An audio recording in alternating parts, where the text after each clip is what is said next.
I once saw a girl sit down on the floor in one of the cubicles and show everyone her clit ring. What's the most NSFW thing you've experienced in a professional situation? Hey, it's you again, thanks for coming back to another storytime. I'm Andrew, your narrator. You're going to love this one. While you're here, why not like the video, subscribe, and ring the bell button so you don't miss any more NSFW storytimes with me. If you don't, I'll show everyone in your family your internet history. Let's get into the stories. I worked at a restaurant and one of the hostesses would talk about having anal beads in while working and how she came when she walked around the restaurant. Walked in on two people having sex in the break room. They claimed they hated each other and they ended up together. I was getting a physical for school and had to take my gown off for the hernia part. That same moment the doctor's phone rang and he answered it. Meanwhile I'm standing there butt naked while he talks on the phone for 10 minutes. Owner's son at a computer repair shop would use the test bench to look up stupid crap. He got the test bench infected with viruses while looking at cat porn. No people. Just cats. Having sex. At least he was laughing uncontrollably at it instead of furiously masturbating to it. First startup I worked at in the 90s, just a few of us ran meetings by having the note taker use a sheet of paper placed over a Playboy. If the note taker started flipping through the magazine, the meeting wasn't interesting enough and was declared over.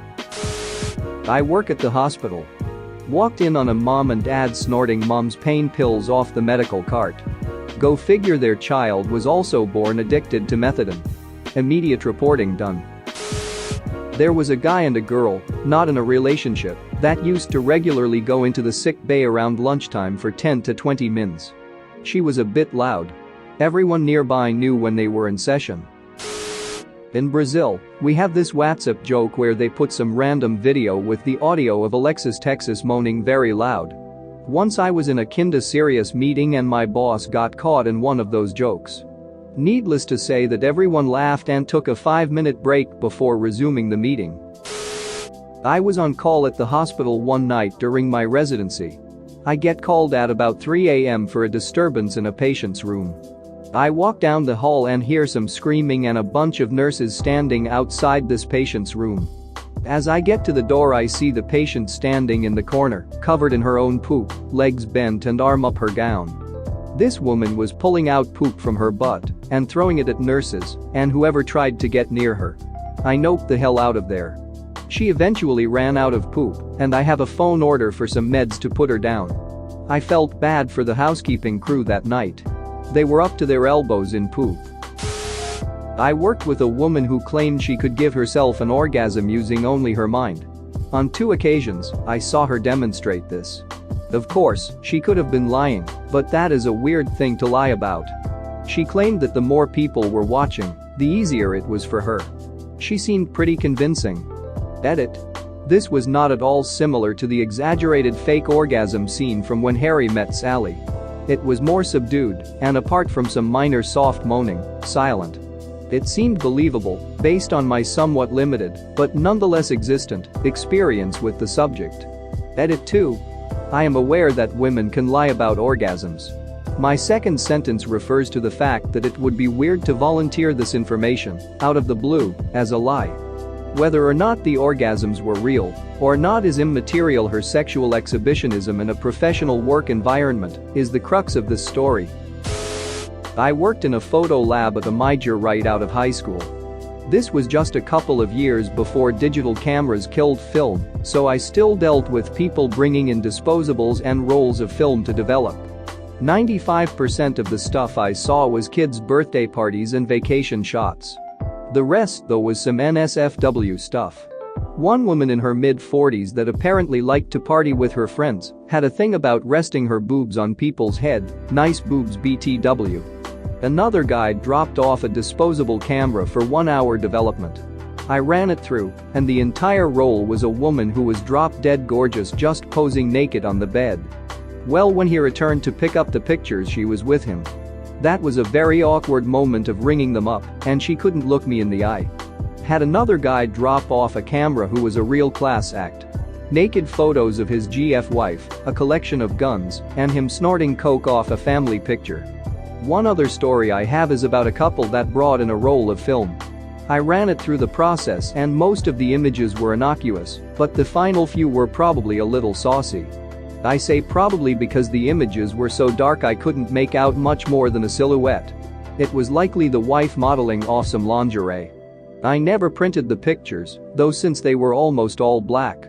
They picked them up and returned a short time later with my manager and store director in tow, demanding I be fired for stealing those last few shots.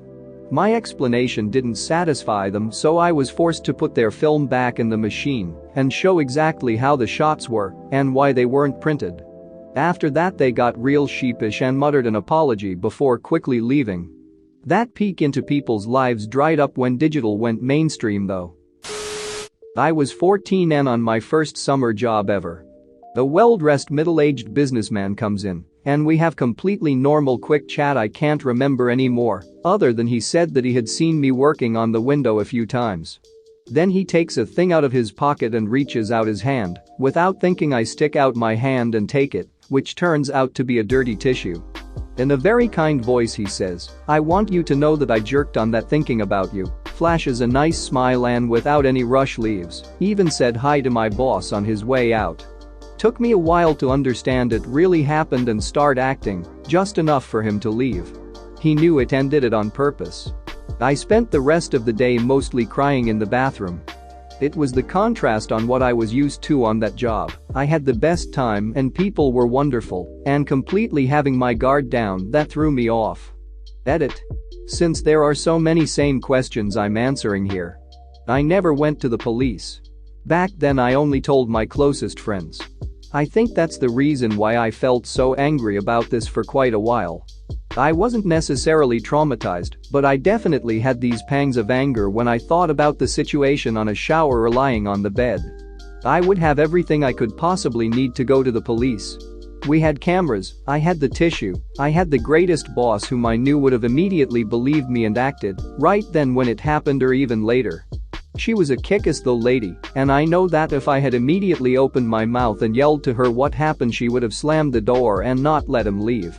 I didn't go to the police, firstly because I felt deeply ashamed of what happened. Just saying out the words he told me was way too much. I didn't even tell my sisters until years later because I knew they would tell my parents, and I told them everything. The first person I told exactly what happened with details was my then boyfriend 2 years after it happened, and he was the first person who even mentioned police. The second reason I never told anyone, let alone the police, is that it wasn't anything completely revolutionary to me. Yes, it was deeply shocking to someone who had only kissed guys and was pretty much unaware that people around me even masturbate, but I had been sexually harassed and humiliated before that incident so many times that I always thought you just deal with it and move on. And I don't mean hormonal teenage boys. I'm not saying guys your age aren't capable of doing horrible and traumatic stuff too, but grown men. Grown men had offered me money for sex, taken pictures of me, called me names, stared at me. I've been groped, touched, complimented, and shown penis I didn't want to see. And I'm not talking about only being a teenager. I remember men starting to notice me when I was as young as 8 to 9. It definitely got worse after I developed hips and ass as a preteen, but even before I had the shape of a woman, and even still then I was stick thin and looked young, just like I still do. Everyone I know had been harassed. I promise you, every single living female has at least one story like this. After this incident I've been harassed, like my second boss on my second job accidentally smacked my ass when I was 15, to give one example, or something that can't be counted as sexual harassing, but approaching so many times while working that I can't start listing those incidents. Working on customer service as a female does that. I still get that treatment, but I know exactly how to deal with creeps nowadays. It took me a long time to realize that I have the right to be other things than nice and polite to strangers, especially at work. And you can do it by not being vulgar or physically offensive, but make your message loud and clear. Fun tip that works surprisingly often after someone shoots you with a greasy, disgusting comment. Just intensely staring at him with a deadpan face, not saying one word or acknowledging his action. But just staring the crap out him is ridiculously effective. Complete your job while not moving an inch. If he tiniest bit normal, he will get uncomfortable as duck and even start apologizing. People, don't be afraid to call the security, tell your boss, and even go to the police. Let's make a world a better place, people. Maybe one day young children, girls and women won't have to go through all this. Like and subscribe for more funny, interesting, and scary r/ask Reddit videos.